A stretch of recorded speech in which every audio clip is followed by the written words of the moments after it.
there's no blueprint for the current situation. So, it's not like a lot of situations where we have some historical references or some rear view mirror data that we can look at that allows us to predict where we're headed here. So I think one of the key things is of course, early on, we all had to move very quickly to adjusting to this sort of working remote, which, by the way, seems sort of such like a legacy conversation now, 3-4 months ago. We've all learned a tremendous amount in the past few months. And, I think now that we've transitioned to working remote, in the most part successfully, the conversations have now really shifted to your point of what does the future new normal or business as unusual look like.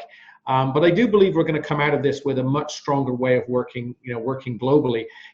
I've spent the last few months talking to and being involved in literally hundreds of technology leader interactions and conversations. And certainly a few things have emerged that I think are relatively consistent. I think one of those is around sort of what's happening to technology budgets and investments. I think major projects, sort of ERP upgrades and large enterprise systems implementations have slowed down or been paused or canceled. COVID for sure has accelerated the digital agenda and digital transformation efforts across almost every industry. And certainly it looks like as we go forward here, the remote workforce is here to stay, certainly post-COVID. Our workforce is certainly going to be more virtual, collaborative, and tech savvy, as in the future here.